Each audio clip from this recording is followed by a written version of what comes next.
s'accorder le temps de flâner et s'émerveiller au premier regard, arriver empli de rêves, repartir les yeux pleins de souvenirs, pour contempler tant de beauté et vivre ces instants magiques. Il n'y a qu'une ville au monde, romantique et séductrice, mystérieuse et envoûtante. Paris, cité éternelle.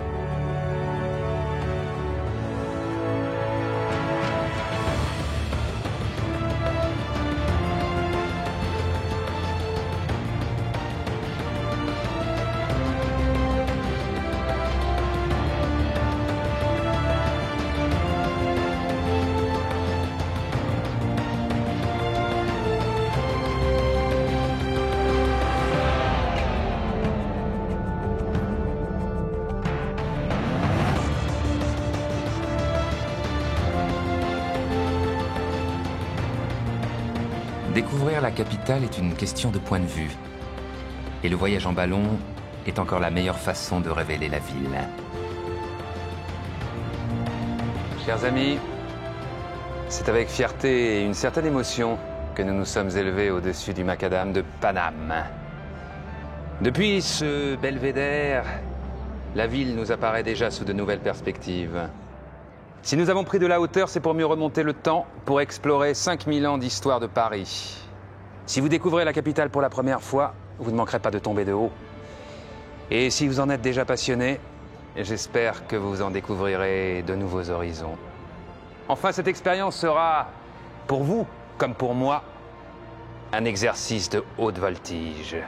Notre première escale nous entraîne à l'origine de Paris.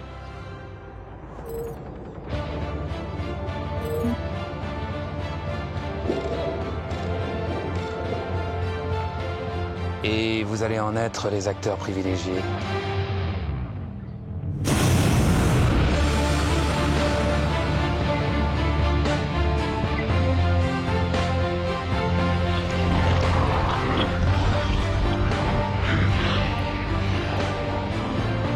Voilà Paris au temps de la préhistoire. 3000 ans avant Jésus-Christ, au milieu d'une plaine marécageuse, coule un fleuve parsemé d'îles. Et c'est là que s'installent les premières populations venues d'Europe centrale. C'est là que surgira un jour Lutèce. Enfin, pour l'instant, nous n'y sommes pas encore.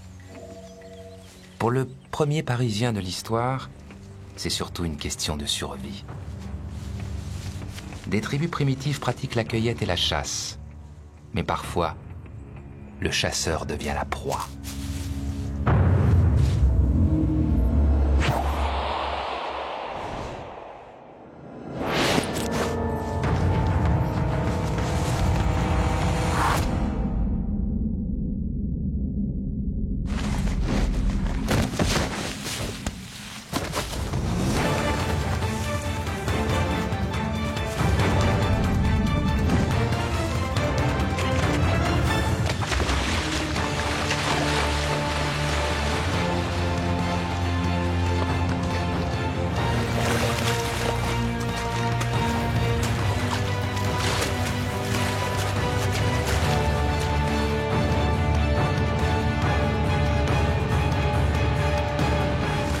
Dès l'origine, les abords et les îles de la Seine sont le lieu idéal pour se procurer de la nourriture et se mettre à l'abri des prédateurs.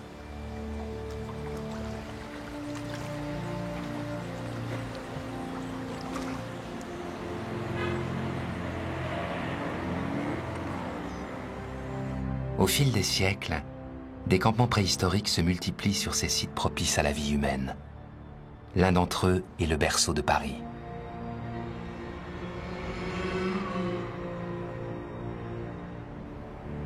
Mais maman, où est né Paris?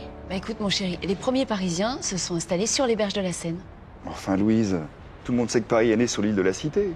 D'ailleurs c'est logique, l'île de la Cité est au centre de Paris. C'est vrai, on a pensé pendant longtemps que Paris était né sur cette île, mais on n'y a jamais trouvé aucune trace de l'époque préhistorique. Et puis l'île de la Cité était souvent inondée. Ah, donc personne ne sait où est né Paris. Les historiens ne sont pas tous d'accord, faute de preuves.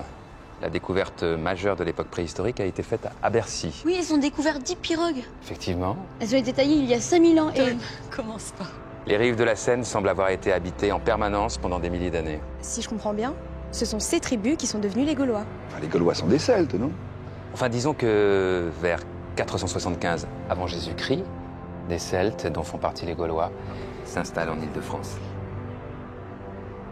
Dans cette région, au 1er siècle avant Jésus-Christ, les Gaulois fondent un oppidum.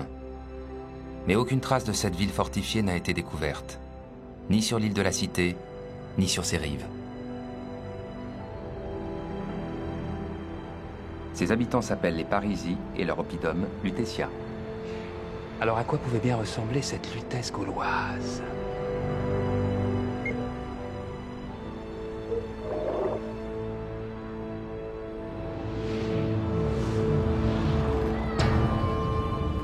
Lutèce est une civitas, une capitale régionale où apparaît pour la première fois la notion de rue et d'îlot d'habitation. La ville se développe grâce au commerce. Les premiers notables de Paris sont des forgerons, des fermiers ou des importateurs de sel et de vin. Lutèce tire sa légitimité du fait qu'elle frappe sa propre monnaie, des statères, l'ancêtre de nos euros.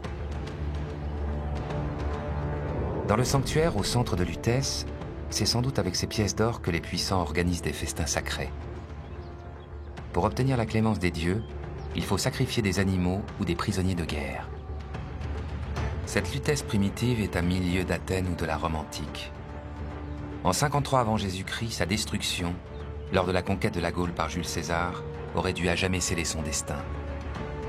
Pourtant, c'est sur les ruines de cette cité des Parisis que Paris va commencer à s'inventer.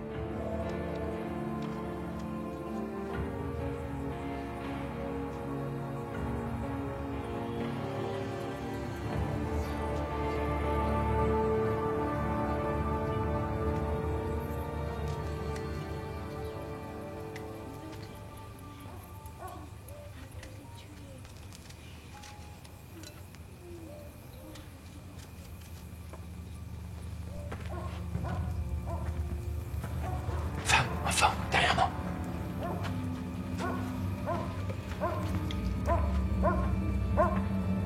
Tu n'es pas le bienvenu, étranger. Mon frère, ça fait au moins 3000 jours et lune que tu es parti. Par Jupiter, que ta femme est belle. Et le petit, c'est ton petit? Brenos. C'est Brenos. Pour toi, Brenos, mon glaive. C'est Cernunnos, le génie de la forêt qui t'a fait revenir des morts? Mais non. Je suis devenu citoyen romain du nom de Julius. J'ai de grands projets pour notre village.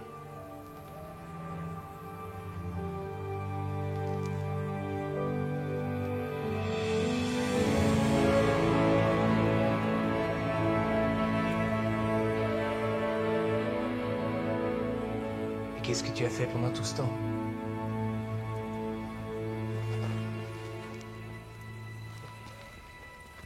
Mon certificat militaire. Auxiliaire Julius, corps de Gallicus, 3e Légion. J'ai fait toutes les guerres. J'ai même coupé des têtes à Rome, pour le triomphe de César. T'es allé à Rome? C'est comment? Parle. Je vais vous expliquer les arènes. Imaginez un homme à la peau toute noire, enchaîné au milieu de l'arène. Il n'a qu'un pauvre petit glaive pour se défendre. Et là, on lui envoie un éléphant enragé. C'est toujours la même malédiction. L'éléphant lui écrase la tête. Et ça sert à quoi? À faire rire le peuple. On m'a dit qu'il y avait 50 000 Romains dans les arènes. 50 000?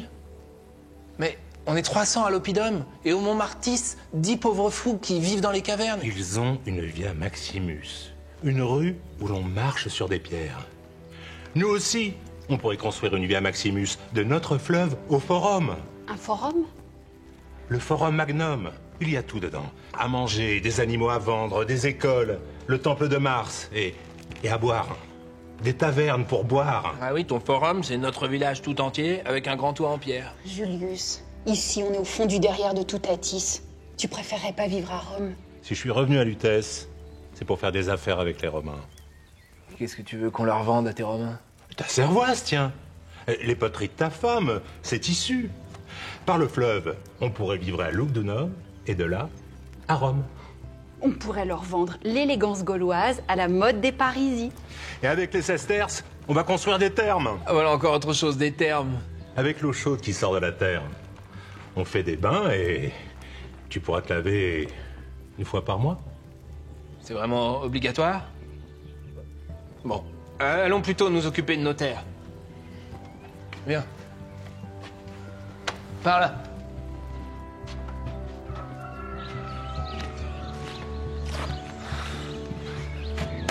Tu nous as bien fait rire, mon Julius. Et notre village de Lutèce ne sera jamais Rome.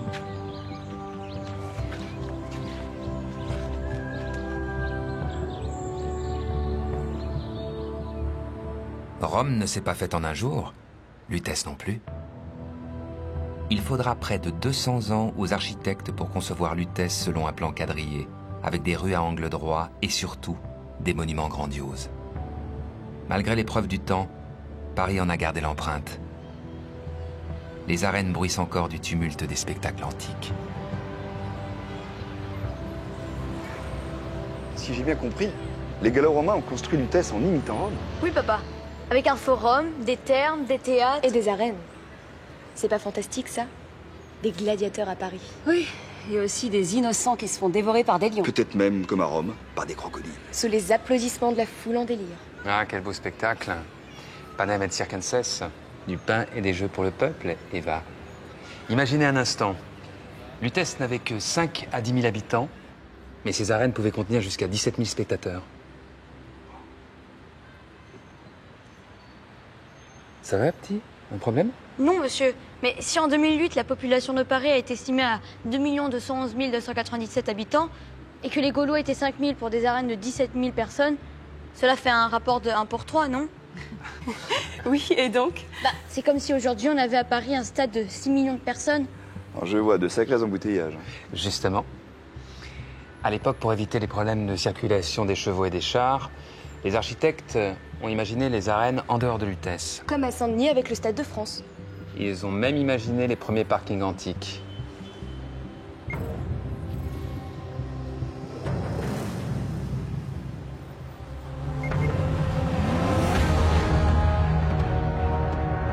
Pour maîtriser les mouvements de foule, les urbanistes ont conçu de grands axes qui convergent vers les arènes. Les jours de grands spectacles, Lutèce et les cités alentours se vident de leurs habitants.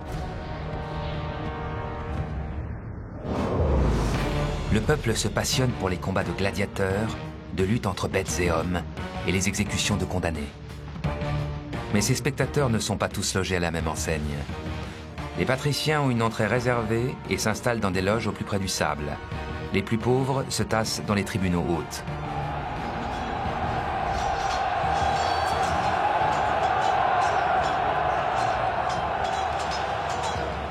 L'arène se transforme parfois en théâtre.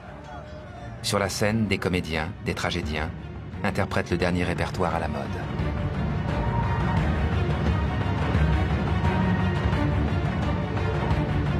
Les notables assistent au spectacle autant pour voir que pour être vus. Ils affirment leur pouvoir en sponsorisant ces jeux pour le peuple. Sur la rive gauche, ces puissants vivent dans des demeures résidentielles réunies en insulae, les premiers quartiers de Paris.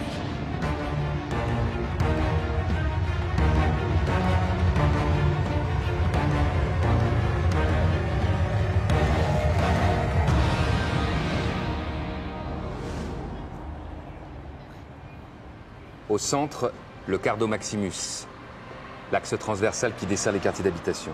Regarde, Tom. La rue Saint-Jacques, c'est le Cardo Maximus. Exactement la même rue depuis 2000 ans. À l'époque gallo-romaine, Lutèce ne pouvait rivaliser avec Lugdunum, l'actuel Lyon, la capitale des Gaules. Malgré tout, Lutèce est une cité en plein essor, grâce au commerce. On a planté des vignes au Montmartis. Montmartis? La butte Montmartre! Depuis la colline de Montmartre, des tonneaux de vin sont livrés sur la rive gauche. Mais les Lutétiens raffolent surtout de grands crus importés de Rome. Ils les dégustent dans les tavernes près de l'actuel Panthéon. À l'angle de la rue Saint-Jacques et de la rue Soufflot, ces bistrots antiques sont adossés au monument le plus emblématique de Lutèce, le Forum.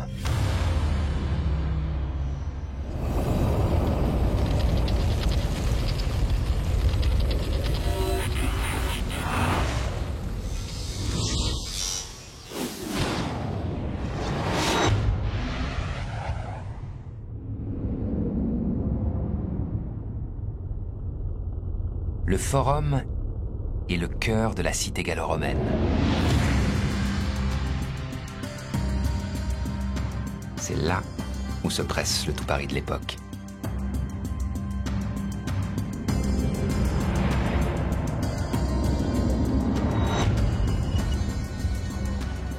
Sur cette place publique, les notables gèrent les affaires de la ville. Réunis en assemblée, ils s'occupent des problèmes de maintien de l'ordre et de justice. Ces magistrats siègent au tribunal, mais aussi au temple. La fidélité à l'empereur et à Rome y est sans cesse renouvelée par des célébrations civiques et religieuses.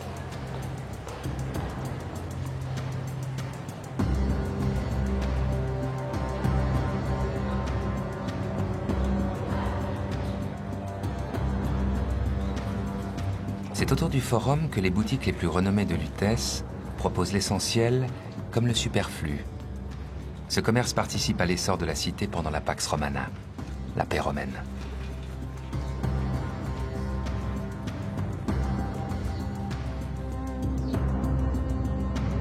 Symbole de la romanisation de Lutèce, les thermes du Nord, ou thermes de Cluny, ont sans doute été construits par l'empereur Hadrien à la fin du 1er ou au début du 2e siècle. Cet établissement de luxe est construit selon les critères les plus en vogue à Rome.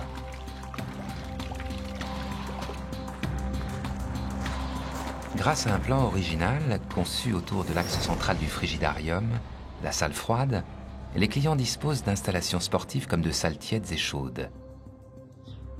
Après quelques décennies d'occupation, le peuple de Lutèce a adopté, sans modération, le mode de vie à la romaine.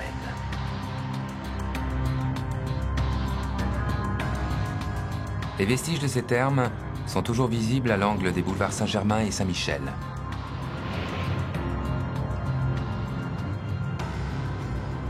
Dans les thermes de Lutèce, les différences sociales entre riches et pauvres disparaissent, grâce à la nudité. Aujourd'hui, les ruines de ces thermes, comme les arènes, sont les derniers témoins de la civilisation gallo-romaine à Paris. Les Gaulois n'ont même pas résisté à l'envahisseur. À Lutèce, la grande force des Gaulois, c'est de pactiser avec l'ennemi, pour en tirer le meilleur. N'hésitent pas à échanger leurs dieux avec ceux des Romains. Chacun ajoute à son propre panthéon les dieux des autres. Et voilà comment tout Atis devient Mercure ou Mars. Les dieux protègent Paris. Pas vraiment. Jupiter ne va pas empêcher le ciel de tomber sur la tête de Lutèce. La ville est sourde à la menace qui monte aux frontières de l'Empire romain. Une menace terrifiante.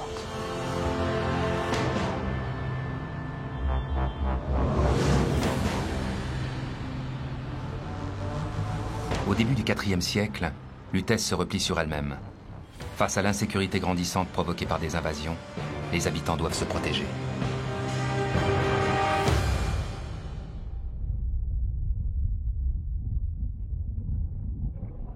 Les Lutéciens n'hésitent pas à réutiliser les pierres du forum et des arènes pour protéger l'île de la Cité. C'est la première enceinte de Paris. Lutèce s'impose comme une place forte, mais elle n'en devient pas pour autant une capitale. En Occident, une nouvelle religion fait son apparition, le christianisme.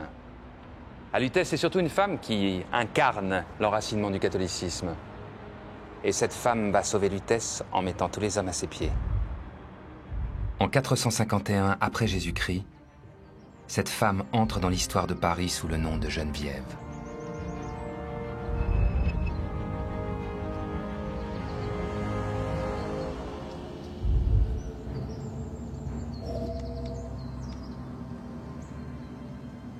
Jésus, je donnerai ma vie pour toi. Souffle en mon cœur la force de sauver Lutèce. Dieu, tu m'as rendu maître d'un destin, mais sans ta lumière, je ne peux rien pour mon peuple.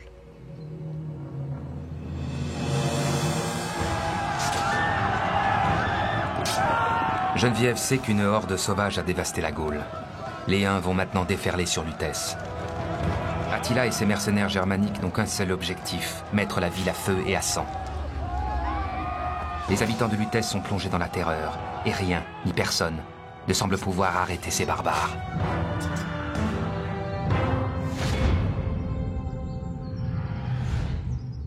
Le peuple de Lutèce est fasciné par cette jeune femme. Il y a quelque chose de céleste en elle.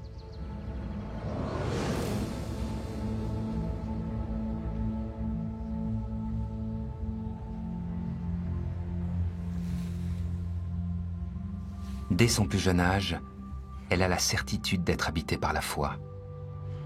Et malgré le désaccord de sa famille, Geneviève brûle de consacrer sa vie à Dieu.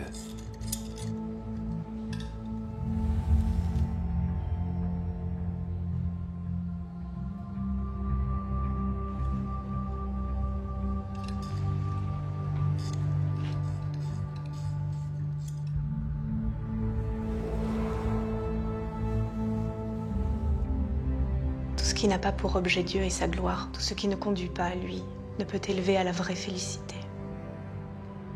Dans Lutèce, les nouvelles vont vite. On dit que Geneviève a rendu la vue à un aveugle. Ainsi naît la légende d'une fille au destin hors du commun.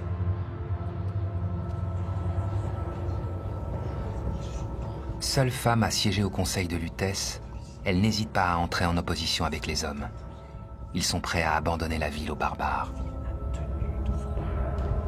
La seule solution, c'est la fuite. Mais pourquoi parlez-vous de fuir? De vous réfugier dans votre cité?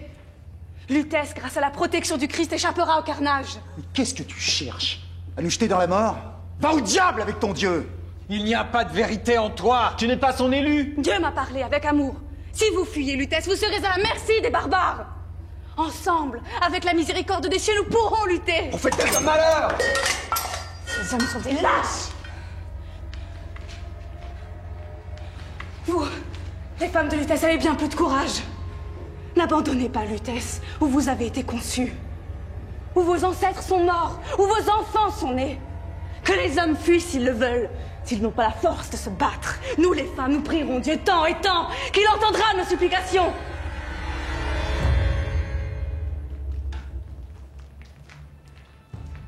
Dieu aurait-il exaucé les prières de Geneviève? Les terribles Huns n'envahissent pas Lutèce. Attila décide de contourner la vallée de la Seine pour attaquer Orléans. 40 ans plus tard, Clovis, le premier roi des Francs, fait de Paris sa capitale. Car c'est désormais ainsi qu'il faut la nommer, la cité des Parisis. Vers l'an 500, Clovis décide de bâtir son mausolée aux côtés du tombeau de Geneviève. Il édifie la basilique des Saints Apôtres, devenue l'église Sainte-Geneviève, aujourd'hui disparue.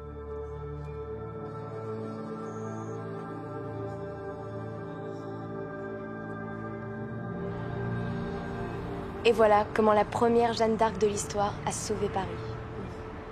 Les Parisiens ont vénéré Geneviève comme une sainte, d'accord, mais si Paris a été sauvé, c'est plus grâce au hasard qu'à une intervention divine. En tout cas, la légende de Geneviève est née de son vivant, maman. Geneviève est même devenue la sainte patronne de Paris. Enfin, à cette époque, Paris n'a de capitale que le nom. Ce n'est qu'un petit bourg qui aurait pu disparaître. Et pourquoi elle n'a pas disparu? Car Paris abrite le trésor du royaume. Ah. Et si Paris a de l'argent, alors elle intéresse tout le monde. Ah oui, mon chéri, et ça intéresse qui? Des Vikings. Quoi, des Vikings à Paris? Au IXe siècle, l'île de la Cité est encerclée par de terribles envahisseurs. Imagine, Tom. Des dizaines de dracars qui remontent la Seine, des barbares terrifiants, prêts à massacrer, piller, raser l'île de la Cité. Et comment ça s'est terminé? Face aux Vikings, il n'y a pas 36 000 solutions, ni 36 d'ailleurs, seulement 2. Fuir ou négocier. Et donc? Les Vikings se retirent en échange d'une forte rançon en or. Eh ben, tu vois, chérie, c'est toujours une question d'argent. Le retrait des Vikings en 887 ne signe pas la fin des périodes de troubles. D'autres envahisseurs, venus cette fois-ci de Germanie, mènent des assauts incessants contre la ville. En 987, Hugues Capet accède au trône et fonde une nouvelle dynastie. Sous l'impulsion des premiers Capétiens, Paris retrouve son statut de capitale. Sur la rive droite, le port et la place de Grève, aujourd'hui place de l'Hôtel de Ville, contribuent au renouveau de Paris grâce au commerce. En 1180, Philippe Auguste accède au pouvoir. La capitale compte seulement 300 rues enchevêtrées, mais d'une insalubrité repoussante. Philippe Auguste aura fort à faire pour ordonner ce Capharnaüm, comme clôturer le cimetière des Innocents. Il regorge de cadavres que les cochons déterrent pour se nourrir.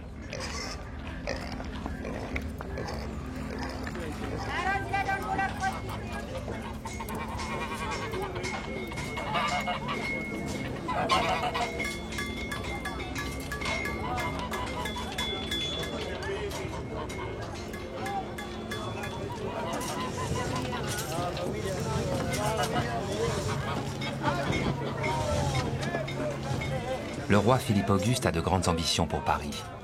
Mais il n'en a pas les moyens financiers. Qui paiera l'addition? Ce n'est pas avec ces gueux et pouilleux que nous trouverons des finances pour Paris. J'ai un beau cochon de lait pour vous, messire. Ton cochon, quelle taxe as-tu payé pour son entrée dans Paris? Un péage bien suffisant et convenable, messire.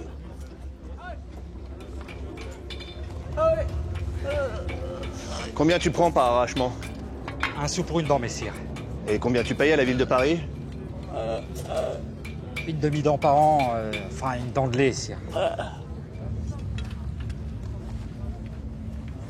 Toi, drapier, dis-moi pourquoi ta rue est une infecte boursouflure. Sire, les Parisiens laissent boue, fientes et ordures devant leurs portes.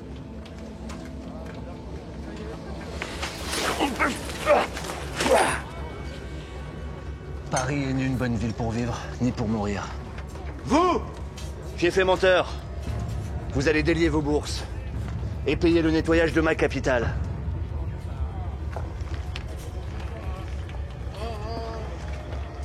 Tranquille, pas de mal. C'est sans danger.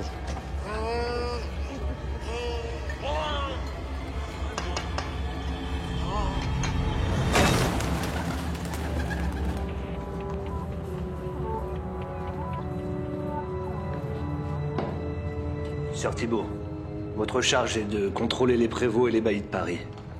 Je vous charge de faire payer les bourgeois jusqu'à mon retour de croisade. C'est un immense honneur que vous m'octroyez, pourfendeur de mes créants, grand abatteur de sarrasins, arracheur de... C'est bon.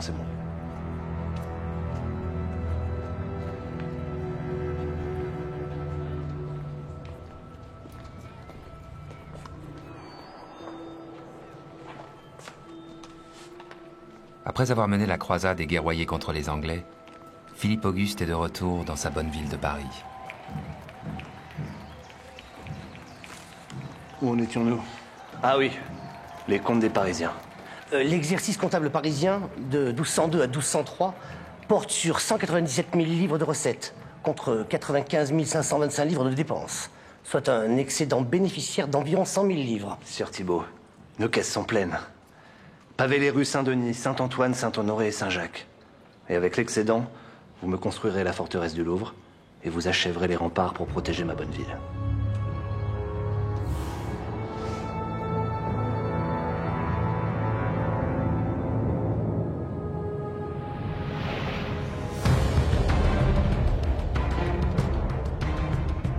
À l'époque de Philippe Auguste, l'ennemi anglais n'est qu'à 60 km de la capitale.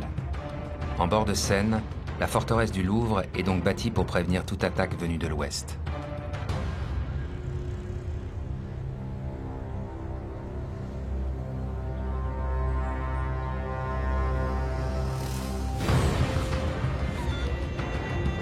À l'origine, le Louvre n'est qu'un simple poste de vigie dominant la plaine, une tour cylindrique entourée d'un fossé. À terme, cette tour est protégée d'un mur carré muni de tourelles.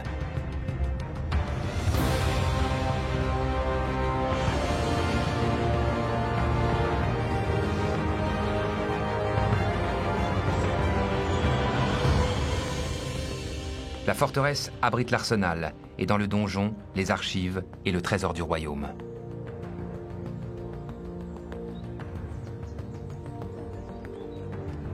Depuis le Louvre, Philippe Auguste fait aussi construire une muraille longue de plus de 5 km.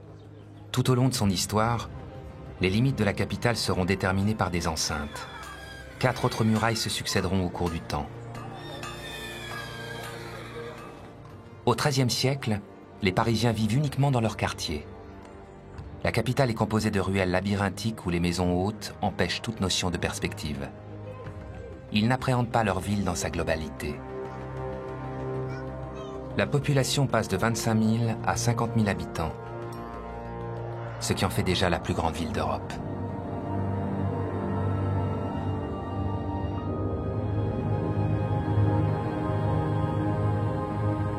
Le Paris de Philippe Auguste préfigure la physionomie du Paris moderne.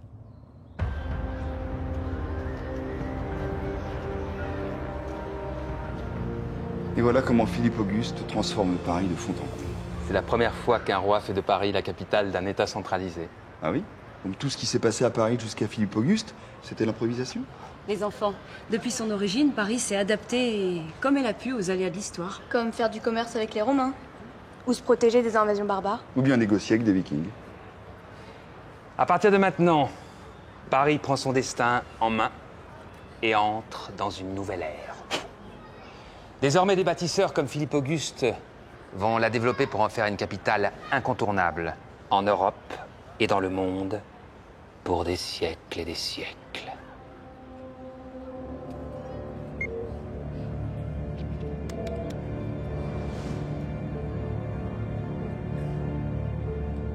Pour asseoir son prestige en Occident, Paris s'offre, dès 1163, un monument aux dimensions démesurées, la cathédrale Notre-Dame. Initiée par l'évêque Maurice de Sully, le premier maître d'œuvre, sa construction s'étend sur près de 2 siècles. Sur l'île de la Cité, la densité est telle que 2 édifices religieux sont même détruits. C'est le cas d'une basilique carolingienne, la dynastie régnante entre le 8e et la fin du 10e siècle.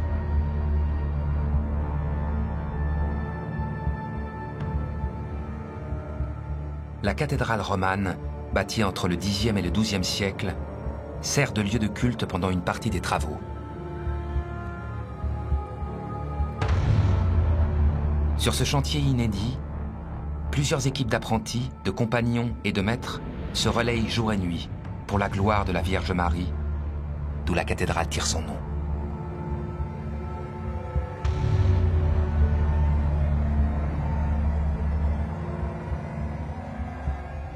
Quatre campagnes de travaux rythment le quotidien de 6 générations de Parisiens. Toute leur vie durant, ils voient s'élever le chœur, les nefs, les tribunes, les galeries, les façades. On se passionne pour la croisée d'ogives et la clé de voûte, l'arc brisé et l'arc-boutant.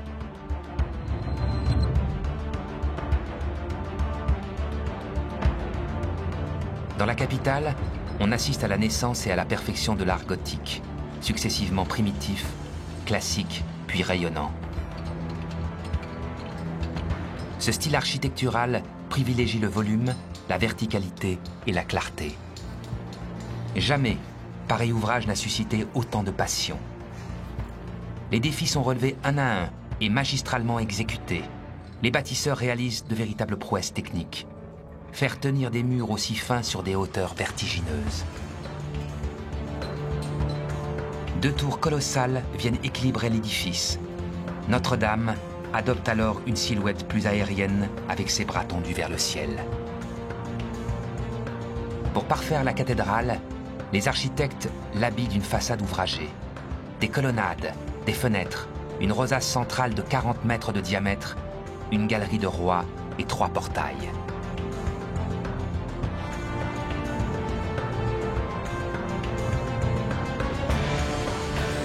Face à la porte principale, la rue Neuve-Notre-Dame, de 6 à 7 mètres de large, est percée.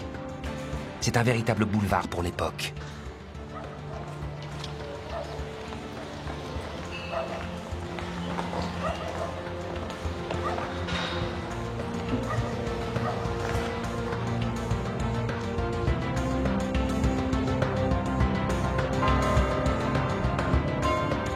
La cathédrale est fin prête pour accueillir des milliers de pèlerins. Notre-Dame devient le témoin des grandes cérémonies religieuses de l'histoire de Paris.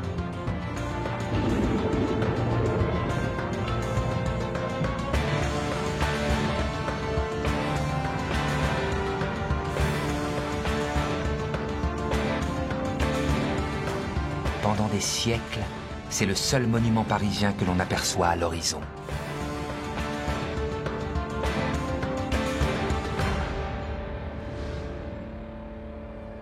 Lors de son achèvement, Notre-Dame est la plus grande cathédrale d'Occident.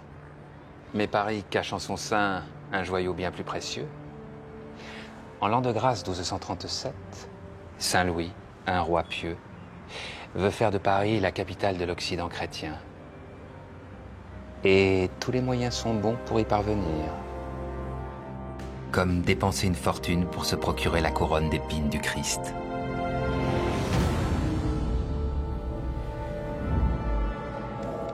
Enchanté, frère. Frère ? Frère Tuck, enchanté également. Frère Tuck, n'oubliez pas de placer l'amicte autour du col avant de revêtir la capa. La mapula, main droite, bien sûr. Bien sûr. Plût à Dieu que nous ne trébuchions pas en Sainte-Chapelle. Nos cœurs seraient déchirés par la lumière divine. Nous allons marcher sur des cendres brûlantes, frère. Frère Tuck, sois ma force. Que la force soit avec vous, mon frère.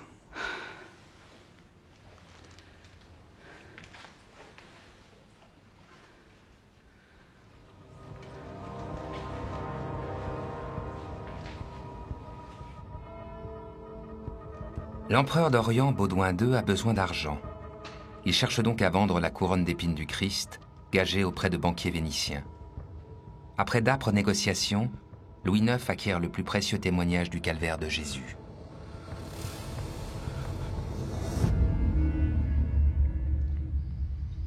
Moi, Louis IX, je souhaite que mes souffrances durent jusqu'à la fin du monde. Louis IX? Saint-Louis?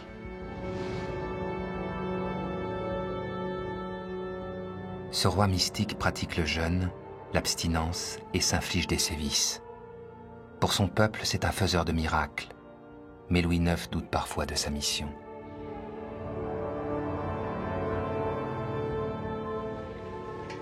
Sire, vous avez rendu à l'égard de Dieu tous les devoirs, avec les plus tendres sollicitudes.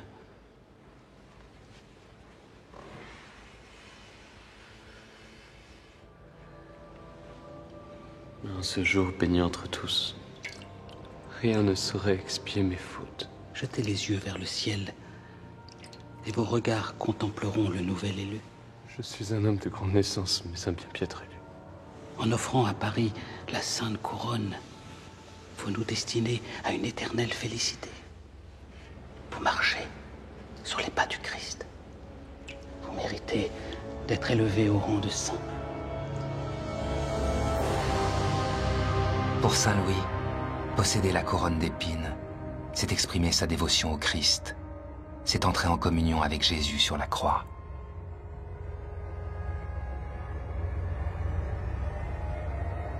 Seigneur, suis-je ton élu, celui que tu attends? Dieu, suis-je ton digne apôtre? En l'an 1248 après Jésus-Christ, la couronne d'épines, un clou et un fragment de la vraie croix est offerte à Paris pour l'éternité. Grâce à cette acquisition exceptionnelle, Saint Louis parvient à faire de Paris la capitale de l'Occident chrétien. Cet achat constitue un acte religieux et politique.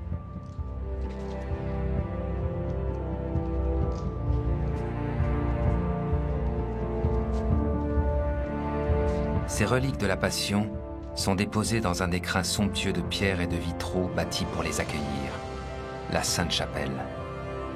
15 verrières ouvragées et une rosace géante inondent de lumière ce joyau architectural.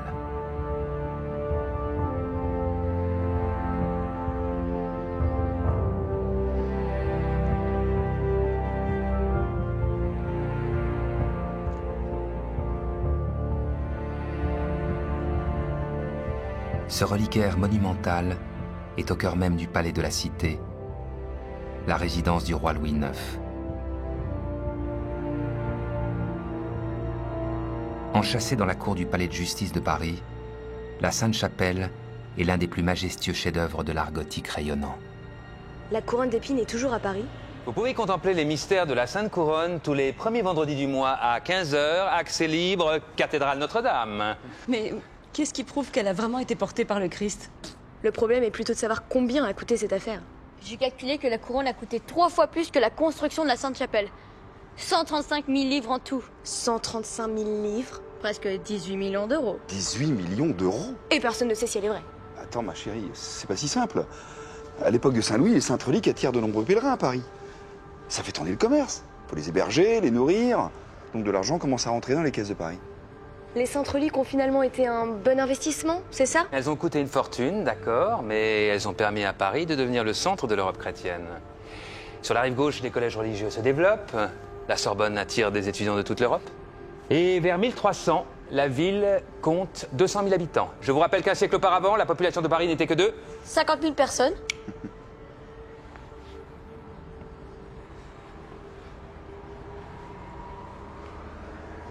En 1348, la peste noire décime le quart de la population parisienne. À cette épidémie, il faut ajouter la famine. Des loups entrent même dans Paris. Le roi Charles V accède au trône en 1364. Il cherche à maintenir le prestige de la capitale et surtout à en assurer sa défense. Le souverain décide d'adapter le Louvre à son époque et de bâtir une nouvelle fortification.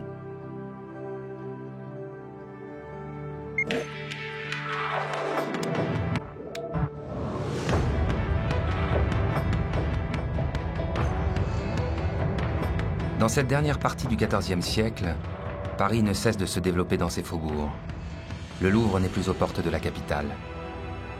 À l'ouest, la forteresse est donc intégrée à la ville et l'enceinte est prolongée.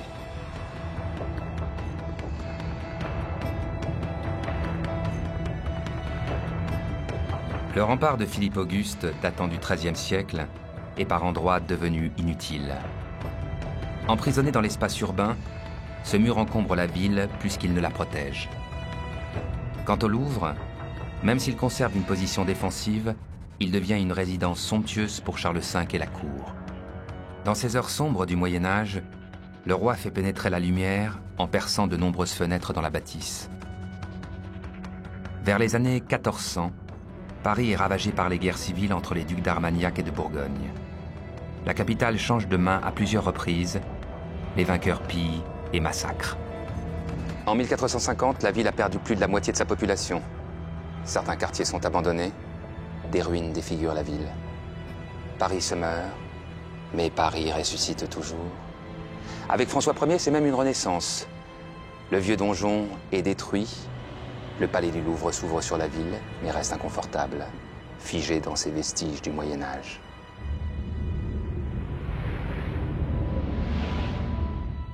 Si François Ier décide de résider au Louvre, c'est surtout Henri IV qui donne un nouvel élan au palais. En 1589, le nouveau roi fait construire la Grande Galerie pour réunir le château au bâtiment des Tuileries. Le palais des Tuileries a été bâti sous l'impulsion de Catherine de Médicis en 1564. Dans son grand dessein pour Paris, Henri IV prévoit aussi de transformer la cour médiévale pour en faire la cour carrée. L'assassinat d'Henri IV marque un coup d'arrêt aux embellissements du palais. Son fils, Louis XIII, poursuit la modernisation du Louvre. Le nouveau souverain fait reprendre les travaux de la cour carrée. Cette même cour qui sera remaniée au XVIIe siècle par le roi Soleil. Louis XIV, qui dans sa démesure, a de grandes ambitions pour Paris. Mais je croyais que Louis XIV habitait Versailles. Tu as raison, Eva. La cour a déserté la ville, mais le siège du pouvoir reste toujours Paris. Et la capitale s'agrandit. Les Parisiens n'ont plus à craindre les attaques des Anglais ou des Espagnols. La capitale n'est plus en danger et n'a plus besoin d'être protégée. Paris peut laisser tomber ses murailles. Exact, Paris s'ouvre et surtout s'embellit. Car pour le roi Soleil, il n'y a point de limite à la célébration de sa gloire sans pareil. Mais allons, chère Eva, rendre audience au roi. La France est un grand corps. Paris en est le cœur.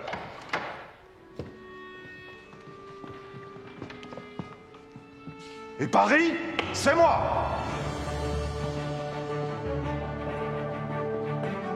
Ah. La capitale m'inspire une émulation féconde et constante pour élever des monuments. J'ai dans l'idée de bâtir une nouvelle Rome. Monsieur Colbert, on m'a récemment rapporté que mes guerres ont fait trop d'estropiés. Sachez que cela me blesse. N'en déplaise à certains, il est de bon principe de célébrer les guerres, n'est-ce pas? Monsieur Blondel, vous érigerez un arc à mon triomphe, à la porte Saint-Denis. Une idée de bas-relief m'est venue à l'esprit. Moi-même, Louis XIVe, en dieu Mars, repoussant un aigle germanique. Monsieur Bullet, Il serait bien séant de ne pas oublier ma victoire en Rhénanie. Érigez donc un deuxième arc à la porte Saint-Martin. Sa Majesté Louis le XIVe et la suite de ses grands projets pour Paris.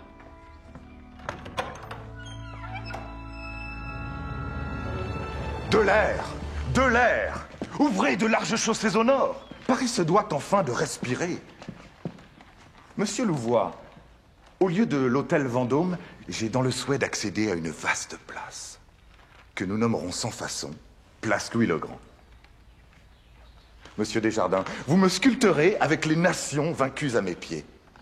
Vous érigerez la statue au centre de la place des Victoires.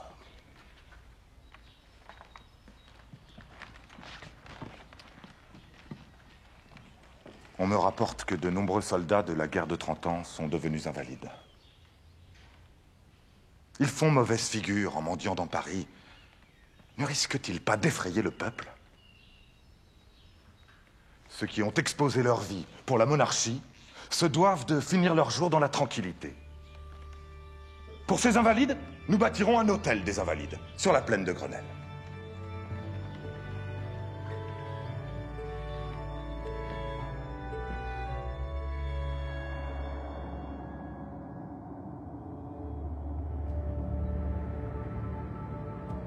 Nous sommes le 1er septembre 1715. Le roi Louis XIV va mourir dans quelques secondes.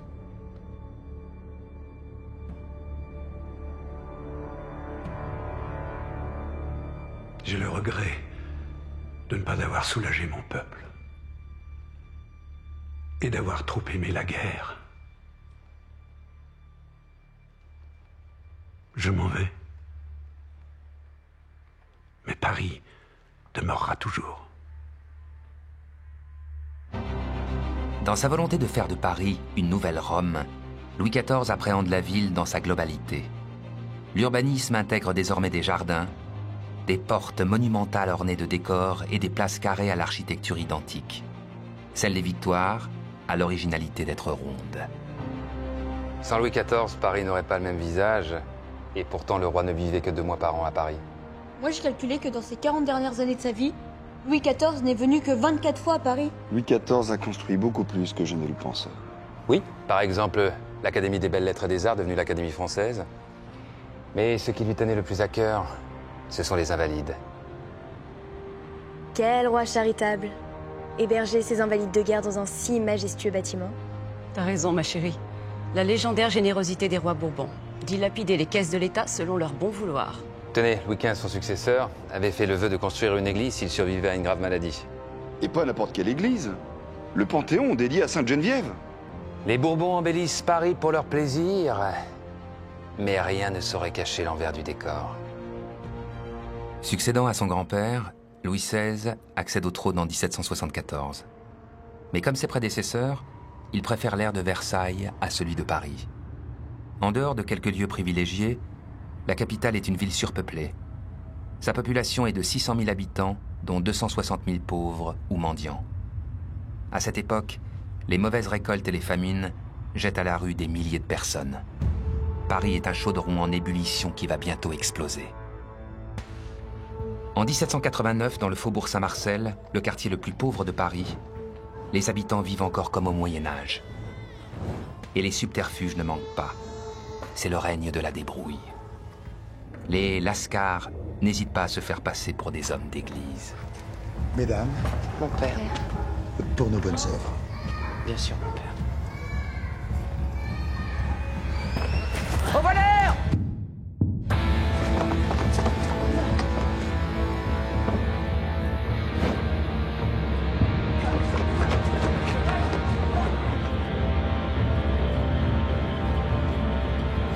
Allez, allez, allez. Donne, donne, donne, donne.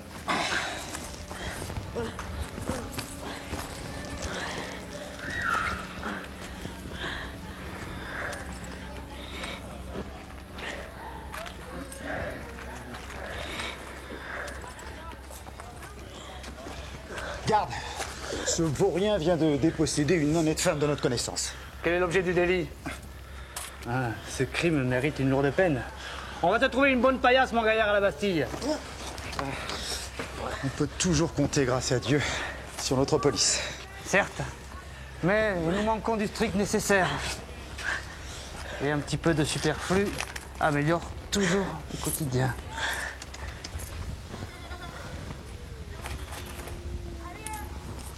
Que deviendrait Paris sans l'efficacité de sa police? Et la générosité de son église. Allez, mon gaillard. Monseigneur, la nouvelle friandise.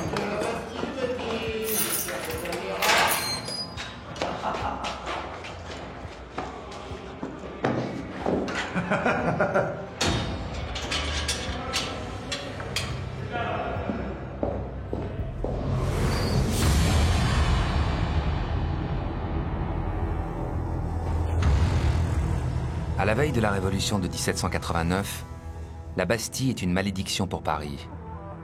La prison symbolise tous les excès de la monarchie absolue.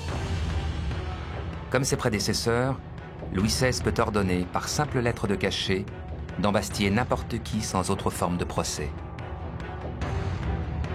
Depuis sa construction en 1370, cette forteresse projette son ombre sinistre sur le quartier Saint-Antoine. Si le Louvre est la vitrine de la capitale, la Bastille en est la face obscure. Elle est construite à l'est de Paris pour équilibrer le système de défense de la ville.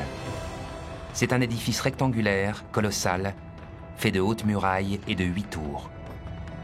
Mais ce château fort réputé imprenable n'a jamais servi que de prison. Sous la monarchie, les détenus doivent financer leur incarcération. Après la Révolution française, les frais d'emprisonnement sont pris en charge par l'État. Les condamnés ne sont donc pas tous logés à la même enseigne. Ceux qui n'ont pas un sou, les pailleux, dorment à même la paille dans des geôles collectives. Ceux qui disposent de quelques pièces sont nommés la pistole. Ils sont 2 par cellule et ont le droit à des lits de sangle. Mais la Bastille accueille aussi des hôtes de marque. Le marquis de Sade est emprisonné pendant plus de 12 ans en raison de ses œuvres érotiques et anticléricales. Il fait aménager sa chambre et reçoit des invités. Il les honore avec les meilleurs vins et des plats raffinés.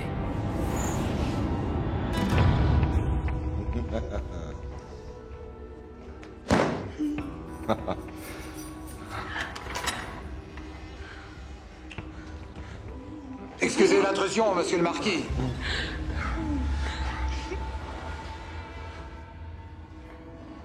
Comment osez-vous à nouveau venir me terrifier de la sorte? Vous m'échauffez la tête. On assassine! On égorge des prisonniers de la Bastille! Venez à mon secours! Pitié! Bon ben, je m'en vais prévenir le directeur. Reprenons. Au secours!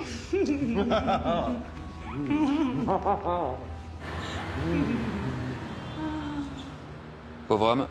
Le lendemain, il est transféré à l'asile de fous de Charenton. Dommage pour lui. 10 jours plus tard, c'est la prise de la Bastille. On libère tous les prisonniers! Tous les prisonniers, je veux bien, mais il y en avait que 7. Dont 2 aliénés, que l'on a internés dès le lendemain. Sous l'Ancien Régime, la majeure partie des détenus étaient enfermés dans d'autres prisons parisiennes. La forteresse n'était pas exactement située au centre de l'actuelle place de la Bastille. On peut toujours apercevoir le tracé des tours et des murs sur le pavé parisien. La colonne dite de Juillet commémore une autre révolution, celle des Trois Glorieuses qui provoque la chute du roi Charles X en 1830. Au sommet du monument, un génie en bronze doré brandit un flambeau, symbole de la détermination du peuple à conquérir sa liberté.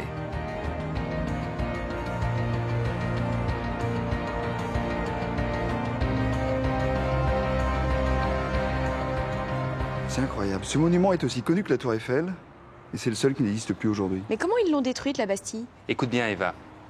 Dès le 15 juillet 1789, sous les ordres de Palois, un entrepreneur de travaux publics, 800 ouvriers démontent le bâtiment en 5 mois. Mais qu'est-ce qu'ils ont fait des pierres? Le dit Palois, avec les pierres de la Bastille, il fait des petites forteresses en miniature qu'il vend comme des souvenirs patriotiques. Ça, c'est intelligent, ça. Les pierres de la Bastille sont aussi utilisées pour la construction du pont de la Concorde. De 1789 à 1799, Paris vit au rythme de la Révolution française. La monarchie absolue s'effondre. La République est proclamée.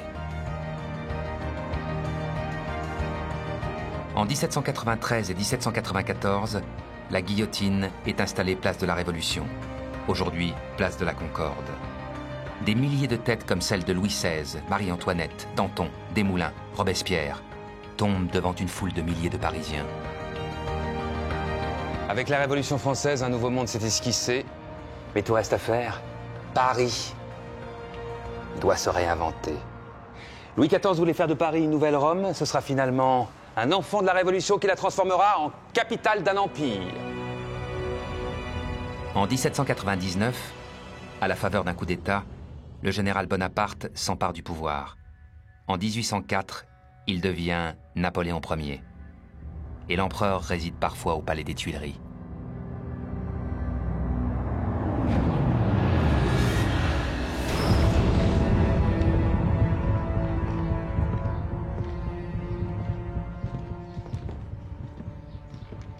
Ce périmètre doit être réduit à néant. Mais nous devons évacuer les gens avant de... Avant de quoi, Percier? Un peu de bravoure. Maréchal, nous manquons d'effectifs, de matériel et d'argent. Au diable vos plans, Fontaine. Notre artillerie saura s'en charger. Le maréchal Murat n'évoque pas la prochaine bataille de Napoléon, mais le chantier des grands travaux de Paris.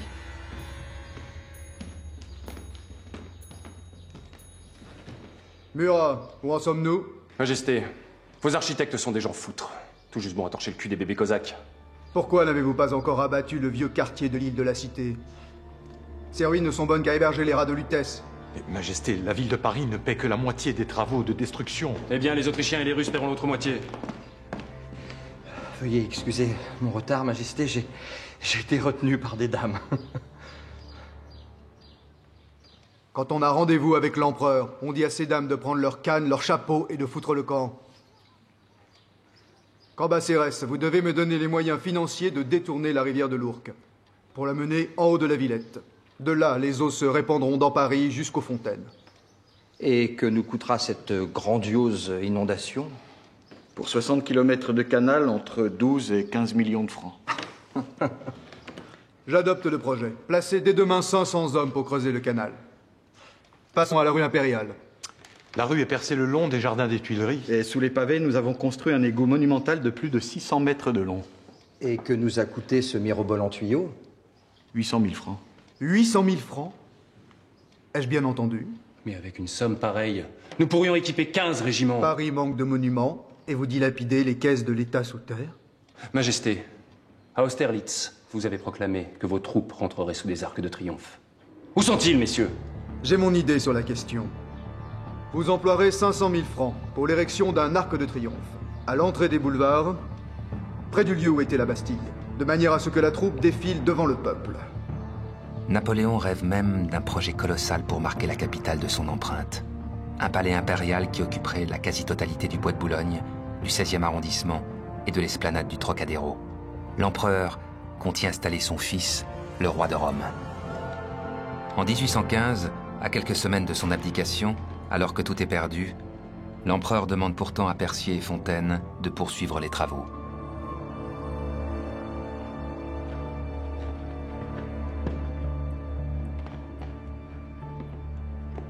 Le palais du roi de Rome imprimera à jamais le caractère impérial de Paris. Il sera plus majestueux que le Kremlin de Moscou, supérieur à tous les palais passés et présents. Majesté, nous avons repris les travaux. Bientôt, nous pourrons relier le bois de Boulogne à la porte Maillot, jusqu'à la colline de Chaillot. Nous en ferons une cité administrative et militaire. Et la résidence de mon fils, le roi de Rome au sommet de Paris.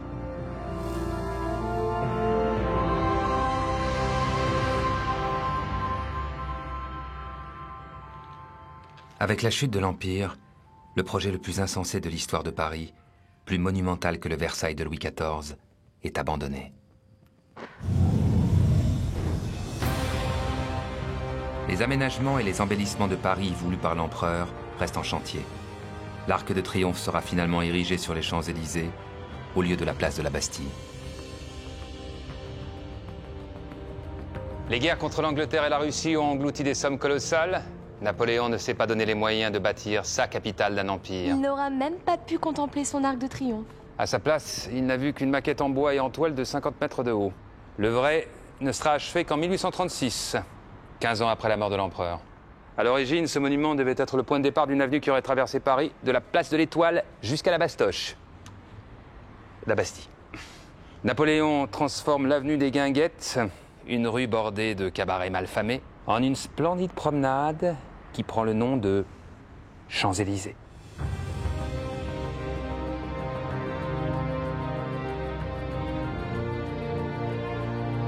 En 1831, l'Égypte offre à la France 2 obélisques du temple de Luxor. Un seul sera transporté et érigé place de la Concorde en 1836. Son édification ne commémore aucun événement historique en ce lieu chargé de symboles.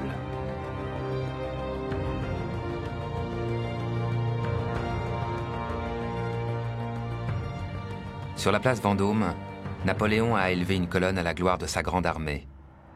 Elle est enveloppée du bronze fondu des 250 canons pris aux Russes et aux Autrichiens à Austerlitz.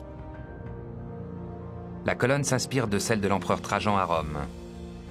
Napoléon a mis en scène ses victoires et il s'est représenté en César.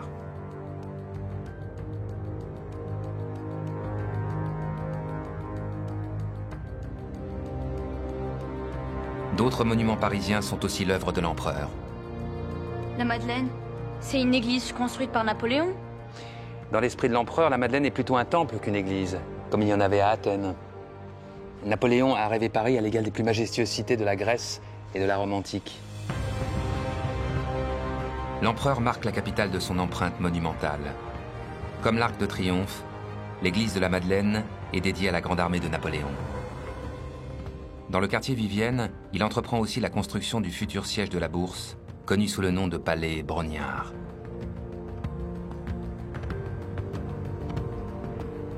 Si Napoléon s'inspire du passé, un homme audacieux va se projeter dans l'avenir. Quand en 1853, Napoléon III nomme le baron Haussmann préfet de Paris, la capitale est une cité surpeuplée et insalubre. Haussmann va transformer Paris, ou plus exactement, la moitié de Paris, en moins de 17 ans.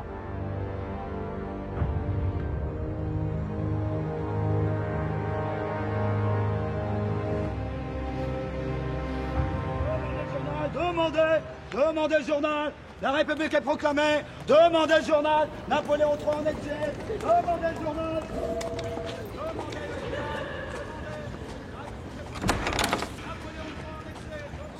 Le baron Haussmann a entrepris l'un des plus grands chantiers de l'humanité. Demandez. La République est proclamée. En 17 ans, il a abattu 20 000 immeubles insalubres, tracé 300 km de voies éclairées, percé 600 km d'égouts, et planté plus d'1 million d'arbres.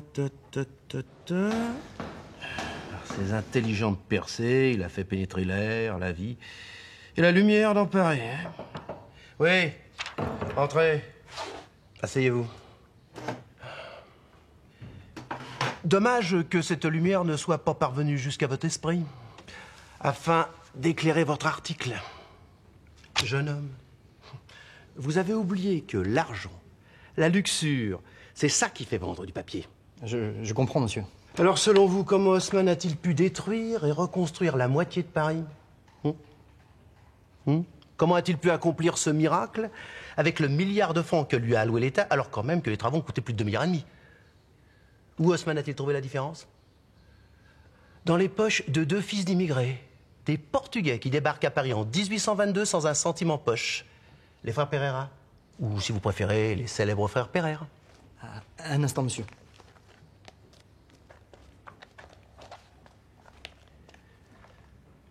Ça y est, là?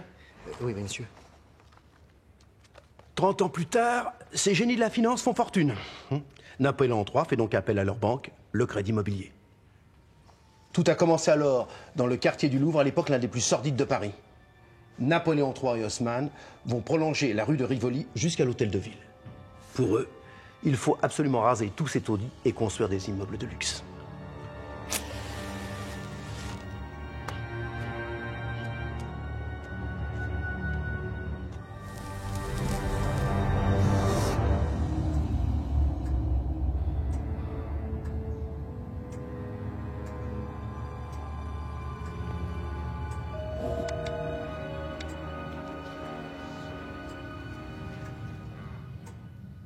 Le sort des grands travaux de Paris va se jouer dans quelques secondes. Aucune banque n'a voulu investir sur le chantier du Louvre. Trop cher, trop risqué. Voilà le baron Haussmann. Les frères Pereire sont sa dernière chance. Il doit absolument les convaincre.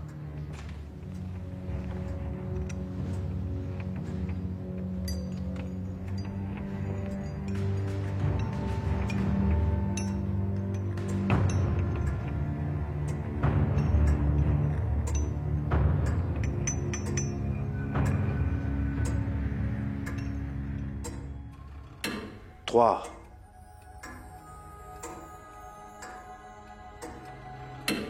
Deux.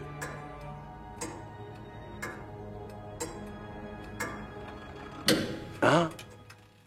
L'empereur m'a personnellement chargé de vous transmettre ses plus chaleureuses salutations. Nous sommes très sensibles à cet honneur. Messieurs, l'achèvement du Louvre est son grand dessein pour Paris. Il ne semble malheureusement pas susciter un grand engouement. Ne perdons pas de temps. Nous savons que vous n'avez pas d'acquéreur. Non seulement vous nous demandez d'acheter les terrains, mais vous nous imposez un cahier des charges très contraignant. Et très onéreux. Bâtir des immeubles de 6 étages, des arcades, des galeries marchandes. J'ai conçu un quartier harmonieux, rien de plus. Je vous en propose 460 francs le mètre carré. 460 francs. Vraiment? À ce prix.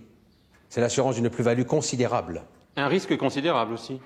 Messieurs, vous n'êtes pas sans savoir que les biens autour de la place de la Concorde s'échangent à plus de 900 francs le mètre carré. Et pourquoi n'allez-vous pas faire cette proposition à James de Rothschild? La fièvre des chemins de fer qui a fait votre fortune s'est assagie. Il est grand temps d'investir dans la pierre. Pourquoi diable vos immeubles doivent-ils tous se ressembler? Des terrains à viabiliser et à construire pour 400 francs le mètre carré. Et devra-t-on les appeler des immeubles haussmanniens? 400 francs. Êtes-vous disposé à prendre en charge la destruction des maisons qui encombrent le Louvre? L'amitié de l'empereur et de futures commandes publiques valent bien ce prix. 400 francs.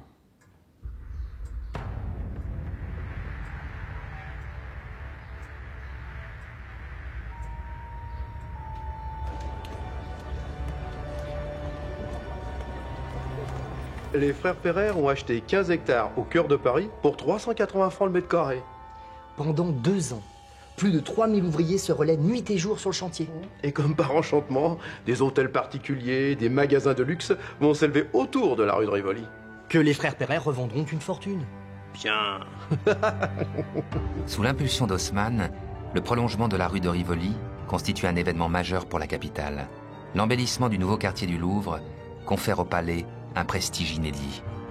La place du Palais Royal en bénéficie également grâce à son agrandissement. Après la rénovation du Louvre, les frères Pereire vont acheter des terrains, construire, revendre, échanger, partout dans Paris. La place de l'Opéra. Le carrefour de l'Odéon. Le rond-point des Champs-Élysées. La plaine Monceau. Rue du Faubourg Saint-Honoré. Le boulevard Montparnasse et bien d'autres coups de maître. Les frères Pereire ont compris les premiers que le baron Haussmann comptait faire aboutir ses avenues sur des places et des monuments.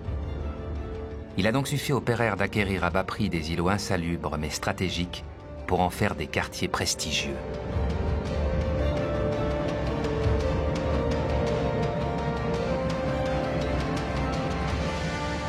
Et c'est tout Paris qui change de visage. L'aménagement de la rue Soufflot, du boulevard Saint-Michel à la place du Panthéon, offre un nouveau point de vue et révèle l'ampleur du monument. Le boulevard Henri IV est percé afin de relier le quai de Béthune à la place de la Bastille.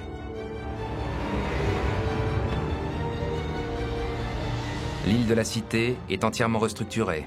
On assiste à la création d'un nouveau palais de justice et de la préfecture de police, le fameux quai des Orfèvres.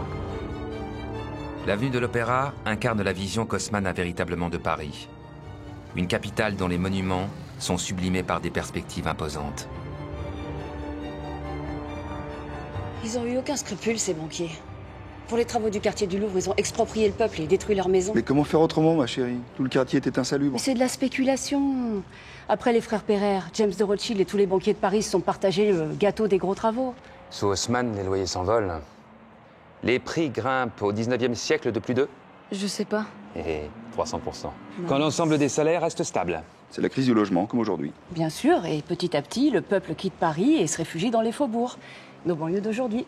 Enfin, quand même, Louise. Le baron Haussmann est reconnu comme le plus grand bâtisseur de Paris. Oui, ben, peut-être, mais pour moi, il a démoli une bonne partie de la capitale pour l'embourgeoisie. Voilà. Bon, écoutez, quelles que soient les polémiques, le baron Haussmann nous a légué la physionomie moderne du Paris que nous connaissons aujourd'hui.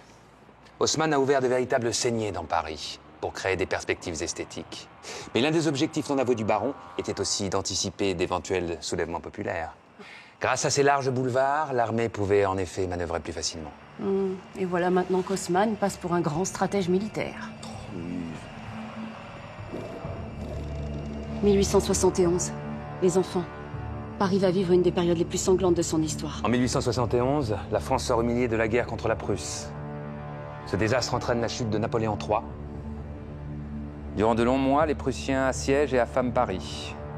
Le nouveau gouvernement, dirigé par Adolphe Thiers, accepte la capitulation de la ville. Mais les Parisiens, fidèles à leur réputation de révoltés, n'acceptent aucun compromis. Une partie du peuple, les communards, sont prêts à défendre Paris, les armes à la main, au péril de leur vie. En 1871, Montmartre ressemble encore à un village de province avec ses moulins et ses vignes. C'est dans ce décor idyllique que va se dérouler la première révolution socialiste au monde. Sur la butte Montmartre, le peuple de Paris organise la résistance.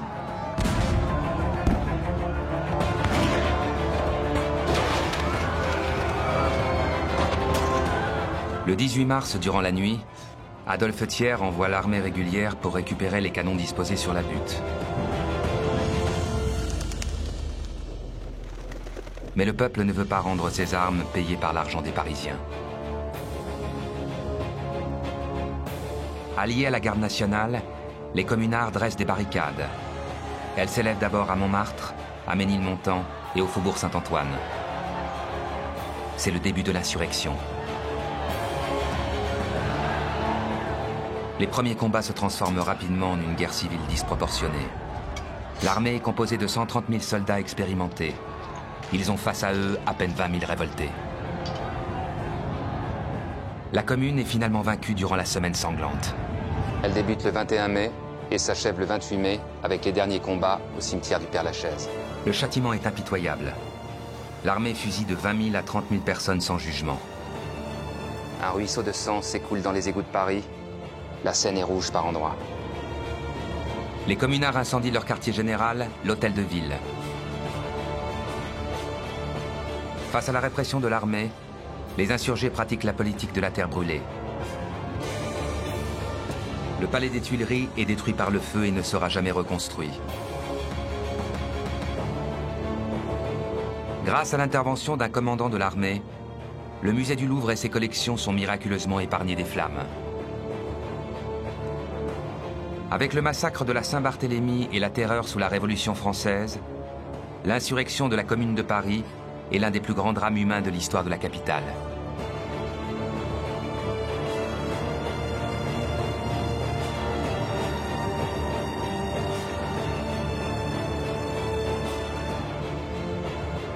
L'armée de Thiers a fait preuve d'une violence inhumaine. Le combat était disproportionné, un véritable massacre d'hommes, de femmes et d'enfants. Et les communards ont de leur côté exécuté des membres du clergé, des innocents. Si les combats s'étaient prolongés, Paris aurait pu disparaître en partie sous les ruines d'une guerre civile. Peut-être que cette guerre civile était nécessaire. Nécessaire? La commune voulait améliorer la condition du prolétariat. Ils ont pris des mesures d'avant-garde. L'école gratuite et laïque, le divorce accordé aux femmes, la séparation de l'Église et de l'État. Malheureusement, ces lois n'auront pas le temps d'être mises en œuvre. Il faudra attendre le XXe siècle, Louise Michel. En attendant, nous sommes en 1873 et le pouvoir conservateur rétablit l'ordre moral. L'Assemblée nationale décrète la construction de la basilique du Sacré-Cœur pour expier les crimes de la Commune. Sa blancheur immaculée ne pourra jamais effacer le sang versé par le peuple de Paris. À l'emplacement même où a débuté l'insurrection, l'Église et l'État ont décidé d'élever la basilique du Sacré-Cœur. Ce monument symbolique a principalement été financé par une souscription nationale. Son architecture et sa vocation font encore débat.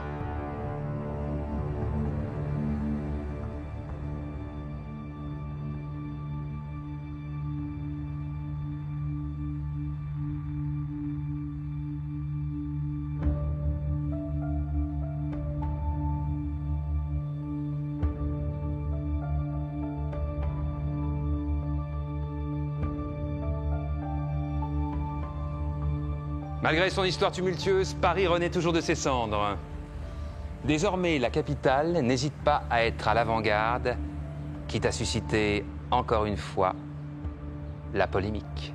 Construite en 2 ans comme un véritable mécano. 300 mètres de hauteur, 7000 tonnes d'acier, 18 000 pièces différentes assemblées par 2 500 000 rivets. Et... Bref, une véritable prouesse technologique. L'objectif est de montrer au monde les avancées de l'industrie française. Et pourtant, cette tour Eiffel aurait pu ne jamais exister. Pour l'exposition universelle de 1889, le défi est d'ériger sur le champ de Mars une tour de fer. Un grand concours est lancé. Parmi 107 projets, une commission d'études retient celui de Gustave Eiffel, un ingénieur dans l'air du temps. Mais certains restent insensibles aux bienfaits du modernisme.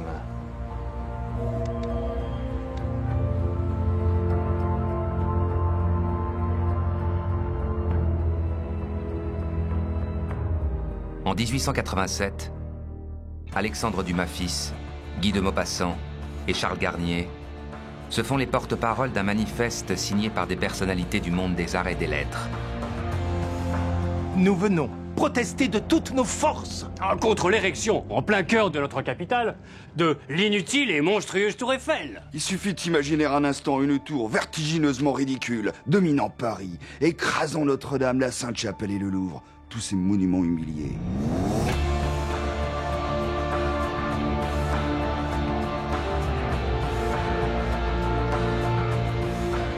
Monsieur Eiffel, je vous écoute. Ma tour aura sa beauté propre. Ce n'est pas parce que je suis ingénieur que la beauté ne me préoccupe pas dans mes constructions. Gustave Eiffel est un homme obstiné. L'État l'a obligé à avancer sur ses fonds propres 80% du prix des travaux, à ses risques et périls. Dès les premiers jours du chantier, Eiffel est préoccupé par l'inclinaison des 4 piliers en porte-à-faux. Pour cela, Gustave Eiffel a placé des vérins hydrauliques de 800 tonnes dans chacun des pieds de la tour. Ainsi, les ingénieurs ont pu modifier la pente des piliers pour permettre leur jonction. Une fois le premier étage achevé, tout est maintenant possible. Soutiendra-t-on que c'est la valeur artistique des pyramides qui a si fortement frappé l'imagination des hommes? Qu'est-ce autre chose, après tout, que des monticules artificiels? Toutes les parties de la tour sont dessinées et numérotées dans des ateliers. Ces pièces métalliques mesurent en moyenne 5 mètres de longueur. Elles sont livrées, prêtes à l'emploi, avec un plan détaillé de chaque section de la tour. Pour assembler ces éléments, des voltigeurs travaillent au-dessus du vide jusqu'à 13 heures par jour. Il ne faudra qu'un effectif moyen de 150 manœuvres pour assembler ce puzzle géant en 3 dimensions. Ce chantier est le chef-d'œuvre de ces ouvriers, des héros anonymes, hautement qualifiés. Et pourtant, quel est le visiteur qui reste froid devant les pyramides? La tour sera le plus haut édifice qu'aient jamais élevé les hommes. Ne sera-t-elle donc pas grandiose, aussi à sa façon? Et pourquoi ce qui est admirable en Égypte deviendrait-il hideux et ridicule à Paris? Je cherche et j'avoue que je ne trouve pas.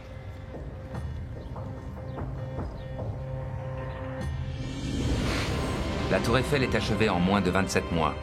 C'est une prouesse architecturale, un véritable exploit technique et surtout une performance humaine. Quand l'exposition universelle est inaugurée le 15 mai 1889, la tour en est l'attraction principale.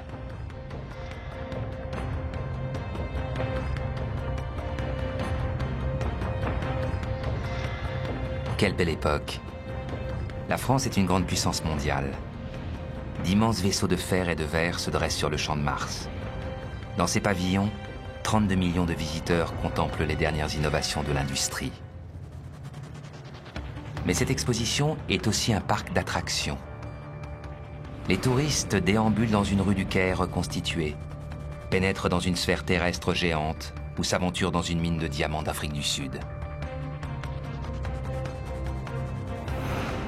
Dans le plus vaste pavillon de l'exposition, face à l'école militaire, les inventions du monde moderne s'exposent aux yeux étonnés des badauds. Malgré son coût exorbitant, 7 fois plus que la tour, la galerie des machines est détruite dans la controverse en 1910. Sur le champ de Mars, la tour Eiffel est le dernier vestige de cette exposition pharaonique.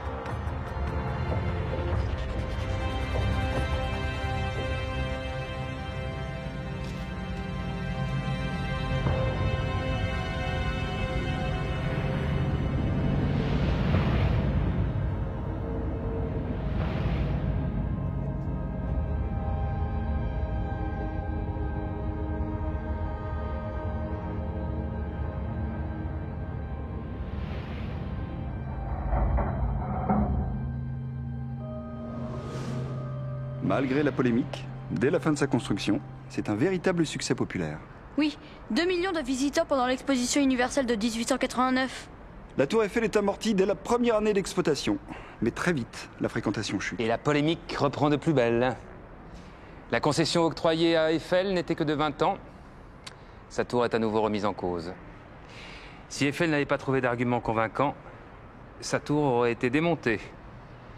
Gustave Eiffel sauve sa tour en la transformant en relais radiophonique.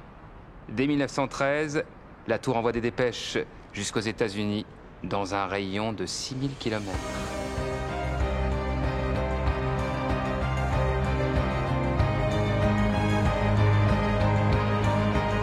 Les expositions universelles lègueront à Paris d'autres bâtiments, comme le Palais de Chaillot en 1937, le Petit et le Grand Palais en 1900.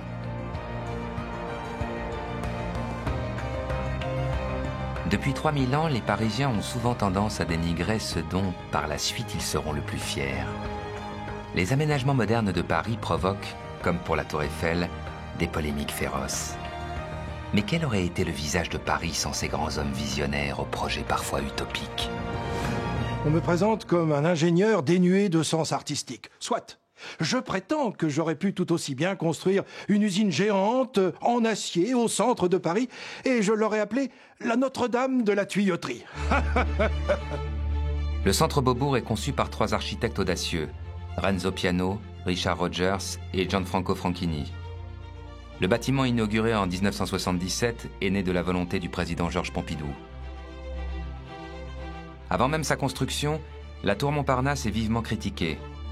Ses détracteurs jugent sa hauteur disproportionnée par rapport au reste de Paris. Mais André Malraux, ministre de la Culture, soutient le projet dès 1968. Vous semblez ne pas comprendre la nécessité absolue d'aérer et de créer des avenues dans Paris. Vous m'imaginez dans la démesure. Mais je sais déjà que mes grands travaux ne suffiront pas.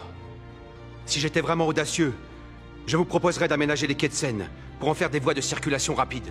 Au XXe siècle, il devient de plus en plus urgent de désengorger Paris de sa circulation. Malgré la réprobation d'une partie de la population, la première voie sur berge est construite rive droite entre 1961 et 1969.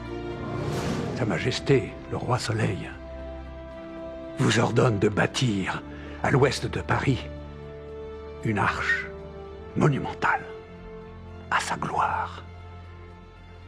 Chaque soir, les rayons de l'astre solaire viendront illuminer de 1000 feux la magnificence de Paris.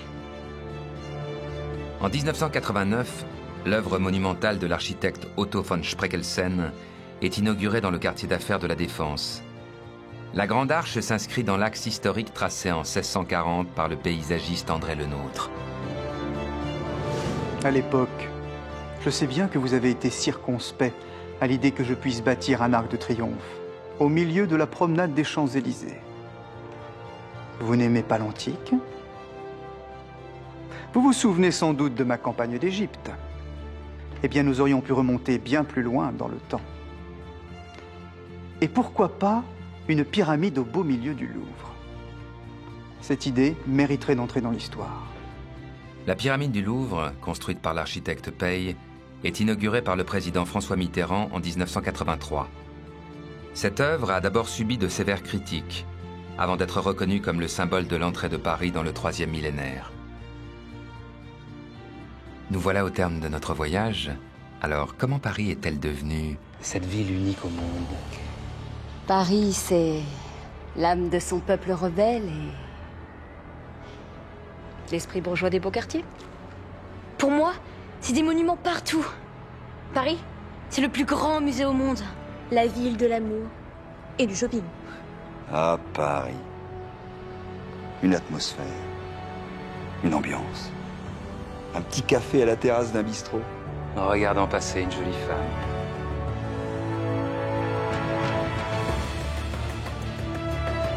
Depuis 3000 ans, Paris s'est inventé sur le modèle d'Athènes ou de Rome, sur les dogmes du christianisme et de la royauté, dans le tumulte des révolutions et du capitalisme. C'est cette persistance du passé qui a sculpté la beauté de Paris, au risque de la figer dans les vestiges d'une ville-musée. Aujourd'hui, Paris est à la croisée des chemins, à la recherche de nouveaux territoires. Cette métamorphose est une nécessité vitale pour que Paris reste toujours Paris. Audacieuse, impétueuse, visionnaire. Une ville éternelle, une ville lumière.